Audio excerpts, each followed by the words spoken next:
O Senhor esteja convosco. Ele está no meio de nós. Proclamação do Evangelho de Jesus Cristo segundo Mateus. Glória a vós, Senhor. Naquele tempo, Jesus contou esta parábola a seus discípulos. Um homem ia viajar para o estrangeiro. Chamou seus empregados e lhes entregou seus bens. A um deu 5 talentos, a outro deu 2 e ao terceiro 1, a cada qual de acordo com a sua capacidade. Em seguida viajou. O empregado que havia recebido 5 talentos saiu logo, trabalhou com eles e lucrou outros 5. Do mesmo modo, o que havia recebido 2 lucrou outros 2. Mas aquele que havia recebido 1 só saiu, cavou um buraco na terra e escondeu o dinheiro do seu patrão. Depois de muito tempo, o patrão voltou e foi acertar contas com os empregados. O empregado que havia recebido 5 talentos entregou-lhe mais 5, dizendo: Senhor, tu me entregaste 5 talentos, aqui estão mais 5 que lucrei. O patrão lhe disse: Muito bem, servo bom e fiel. Como foste fiel na administração de tão pouco, eu te confiarei muito mais. Vem participar da minha alegria. Chegou também o que havia recebido 2 talentos e disse: Senhor, tu me entregaste 2 talentos. Aqui estão mais 2 que lucrei. O patrão lhe disse: Muito bem, servo bom e fiel. Como foste fiel na administração de tão pouco, eu te confiarei muito mais. Vem participar da minha alegria. Por fim chegou aquele que havia recebido 1 talento e disse: Senhor, sei que és um homem severo, pois colhes onde não plantaste e ceifas onde não semeaste. Por isso fiquei com medo e escondi o teu talento no chão. Aqui tens o que te pertence. O patrão lhe respondeu: Servo mau e preguiçoso, tu sabias que eu colho onde não plantei e ceifo onde não semeei? Então devias ter depositado meu dinheiro no banco, para que ao voltar eu recebesse com juros o que me pertence. Em seguida o patrão ordenou: Tirai dele o talento e dai àquele que tem 10, porque a todo aquele que tem será dado mais, e terá em abundância. Mas daquele que não tem, até o que tem lhe será tirado. Quanto a este servo inútil, jogai-o lá fora, na escuridão. Aí haverá choro e ranger de dentes. Palavra da salvação. Glória a vós, Senhor.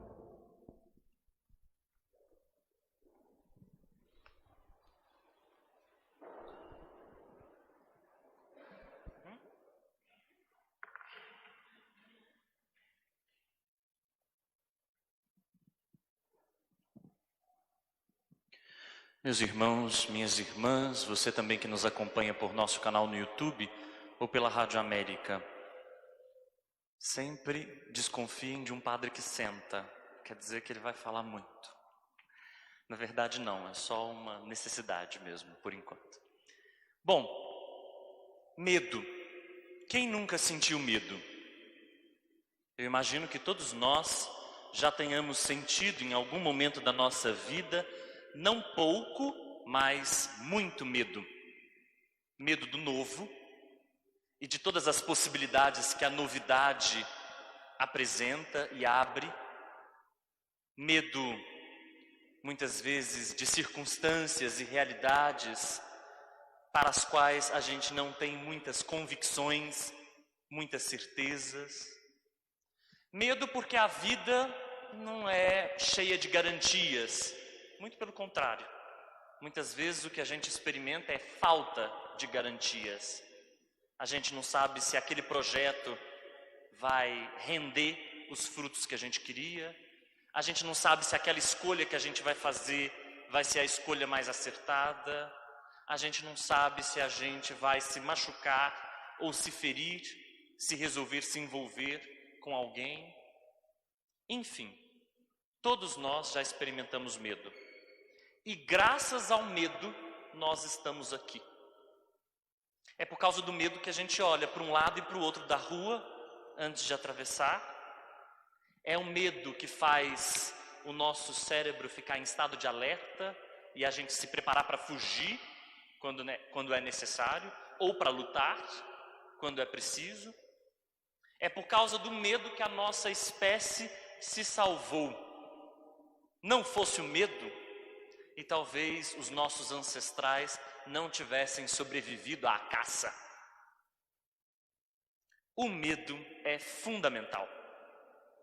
Nós herdamos o medo de irmãos e irmãs que nos antecederam. Sem ele, certamente nós nada seríamos. Acontece que ao mesmo tempo que o medo pode ser salvífico e pode ser muito importante para a nossa espécie, o medo pode acabar com a nossa vida, sacrificar a nossa existência. Por causa do medo, a gente pode se trancafiar nas nossas inseguranças e jamais arriscar. Por causa do medo de perder, por causa do medo de amar, por causa do medo de ser, a gente pode enterrar a nossa vida mesmo antes da morte. A gente pode morrer mesmo antes de dar o último suspiro. O medo pode ir enclausurando a gente pouco a pouco. E por causa da falta de garantias, e porque a vida é arriscar, a gente vai deixando de viver por causa do medo. Então o medo é de fato aquilo que a gente chama de uma faca de dois gumes, uma espada de dois gumes. Ele pode realmente ser terrível. E por causa dele muita gente deixa a vida antes de deixar a vida. O Evangelho de hoje nos fala sobre isso. Se vocês recordarem o Evangelho do domingo passado, ele fala de umas jovens, 10 jovens para ser mais específico, cada uma delas carregando uma lâmpada, cada uma delas responsável por uma luz, cada uma responsável por iluminar nas trevas, e algumas delas são imprudentes. O tema do Evangelho do domingo passado era a vigilância, estar desperto, estar atento para o Senhor que vem ao nosso encontro. O Evangelho de hoje está na mesma linha, está na mesma dinâmica de estar atento ao Senhor que vem ao nosso encontro. Mas, além de estarmos vigilantes, o Evangelho nos pede outra coisa, ele nos pede coragem. É possível e preciso não só estar vigilantes, mas estar também corajosos. É essa a nossa postura. E para isso Jesus conta uma parábola. Vocês devem ter ouvido muito bem a parábola. A parábola fala de um patrão que distribui talentos para os seus servos. 5 para um, 2 para outro, 1 para o último. Talento, aqui, a gente pode pensar naquilo que a gente tem como dom. Não é assim que a gente diz? Aquela pessoa tem talento para tocar piano. Aquela pessoa tem talento para línguas. Mas aqui no Evangelho, talento não é isso. Talento é uma medida. Talento significa 30 quilos de ouro. O Evangelho está utilizando uma medida para falar de um dom que Deus dá para as pessoas. De um dom que ele distribui prodigamente. E esse patrão viaja, mas ao mesmo tempo que ele viaja, os seus dons ficam. Isso é para falar da morte e ressurreição de Jesus Cristo. A comunidade não ficou sozinha. A comunidade não ficou abandonada. O Senhor continua no meio da comunidade e ele se apresenta no meio da comunidade à medida que as pessoas põem o talento a serviço, os dons a serviço, o carisma a serviço. E tem um dom que é fundamental. Um dom que ninguém nega que é dom e que é o dom principal que nós recebemos de Deus, a vida. Esse é o dom mais essencial. Uma vida com sentido, uma vida cheia de significado, é uma vida de doação, de entrega, de serviço. Uma vida que não é guardada só para si. Uma vida que é guardada só para si, ela já não tem mais sentido. É esvaziada de sentido. Pois o patrão distribuiu talentos, deu vida, deu dons. Como o semeador que joga sementes na terra. Uma terra produz 30 frutos por um, outra 60 por um, outra 100 por um. Não importa quanto que ela produziu, importa é que ela produza. A mesma coisa aqui, não importa quantos sejam os talentos, se 5, se 2 ou se 1. Importa é que a gente faça algo com a nossa vida, que a gente não enterre ela antes da hora. Pois os 2 primeiros servos fazem isso.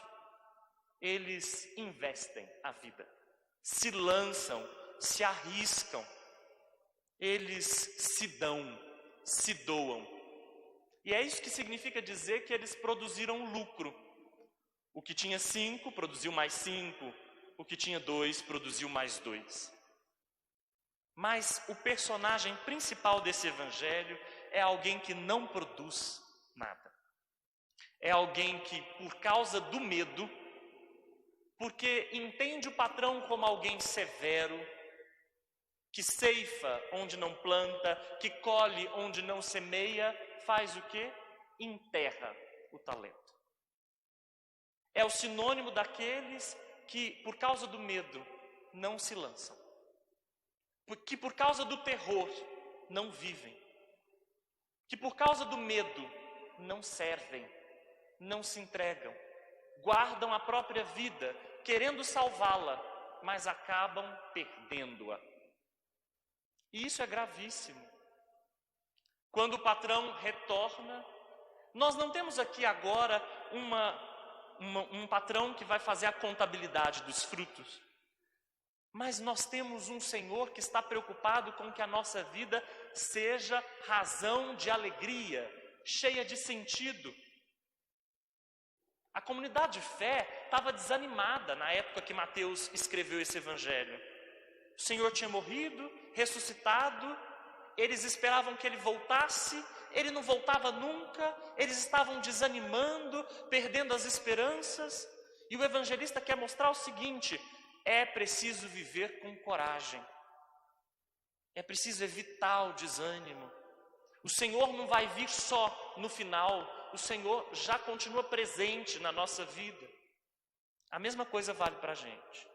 Muitas vezes a gente se pega desanimando, sem esperança, tomados pelo medo, e é nesse momento que nós somos de novo convocados, agora pelo Evangelho, a olhar para a nossa vida e ver o que a gente está fazendo com ela.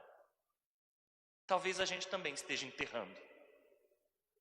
Talvez a gente também esteja pondo debaixo da terra a nossa vida com todas as suas possibilidades por causa do medo, por causa da insegurança. E vejam que quando o patrão ouve que os servos multiplicaram os seus talentos, ele diz: vinde participar da minha alegria. É isso que Deus quer, no fim das contas, que a gente participe da alegria dele. Mas o que parece a condenação daquele último servo precisa ser compreendido muito bem. Porque senão a gente vai cair no erro de pensar num Deus que é castigador, punitivo.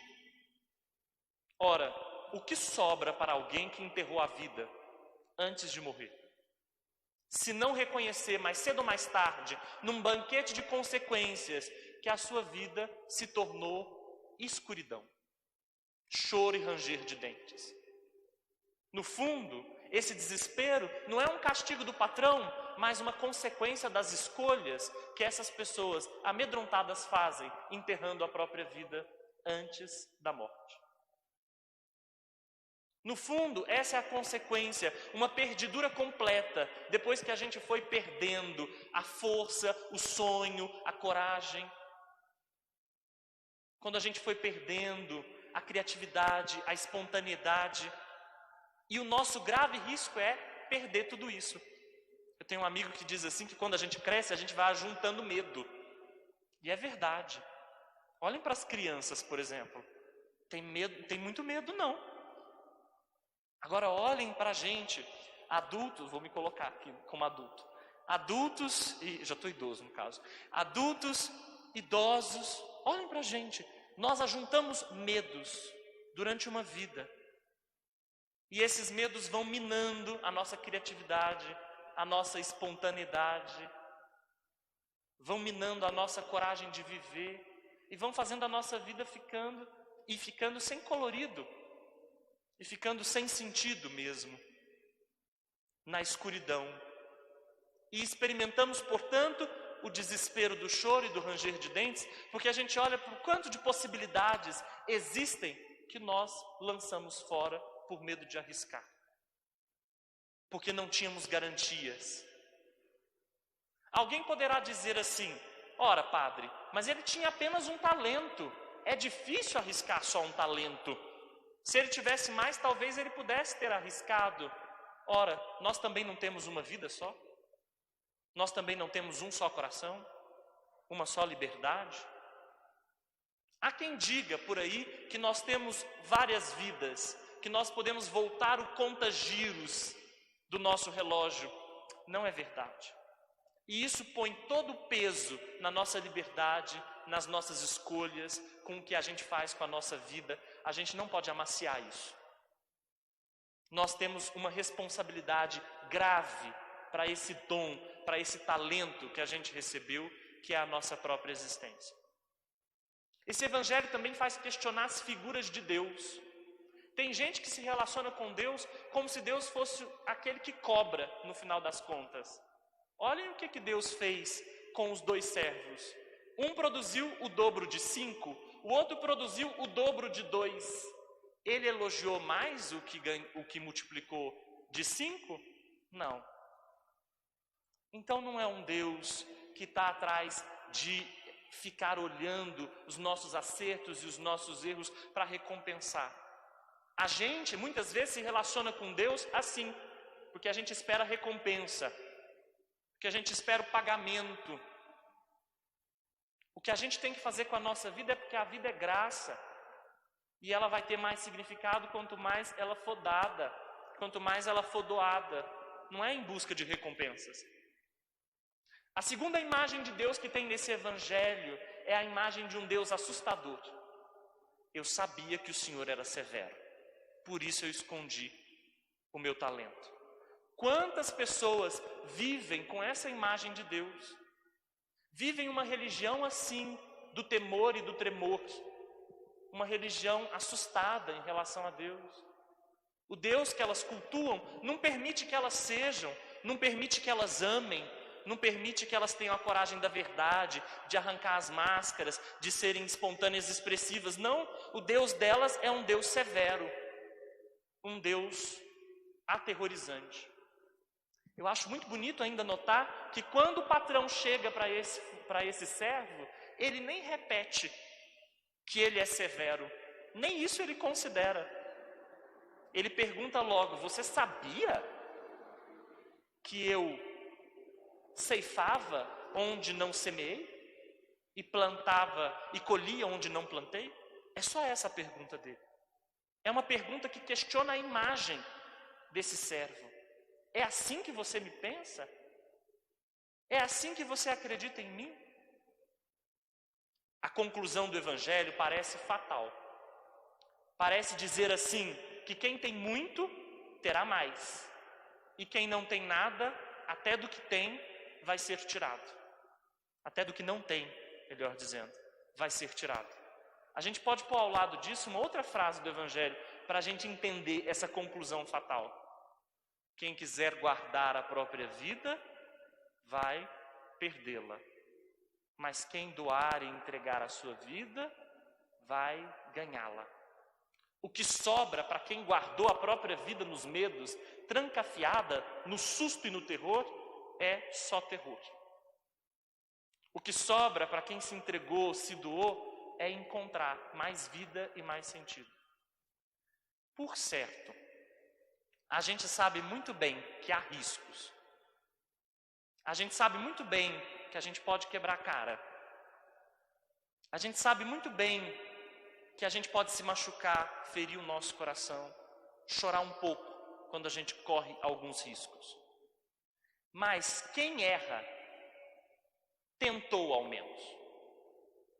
E por isso já acertou. Mas quem não tenta, de modo algum, esse já está errado desde então. Mais ainda, o Evangelho parece nos provocar para isso. Mais vale tentar e errar do que não fazer nada. Parece que o Evangelho nos provoca ainda mais. Não adianta viver uma religião de conservação, uma religião que conserva, uma religião que evita os riscos. Não, uma religião trancafiada nos seus muros, nas suas seguranças. Não. A religião é para viver riscos. Não adianta ter uma piedade de não fazer nada de mal. Tem gente que acha que basta isso, não fazer nada de errado. Se não fez nada de bem, ficou elas por elas. É preciso, além de não fazer nada de ruim, fazer também o bem. É preciso sofrer o risco de viver ou pagar a conta de morrer antes da hora. Hoje nós celebramos o Dia Mundial dos Pobres, ou do Pobre. Esse dia foi eleito pelo Papa Francisco, com muito carinho, para a gente pensar nessas pessoas que sofrem com a sua pobreza, com a sua falta de direitos, ou com seus direitos não garantidos, com a exclusão, com a exploração, com o preconceito. Todos esses que poderiam ter uma vida muito melhor se outros tantos não enterrassem seus direitos. E a primeira leitura fala de uma mulher forte que estende a mão para o pobre. É muito interessante que os padres da igreja, lá dos primeiros séculos, chamavam essa mulher que estende a mão para os pobres de igreja. A mulher dos provérbios, para os padres da patrística, é a própria igreja. Ela é a mulher forte que deve estender a mão para os pobres. Vamos pedir ao Espírito Santo que nos faça, enquanto igreja, essa mulher fiel que estende a mão e serve o pobre. E que nos faça ter coragem de viver pondo os talentos, e o talento que é a vida, a serviço. Porque uma vida que não é doada não merece ser chamada de vida. Amém.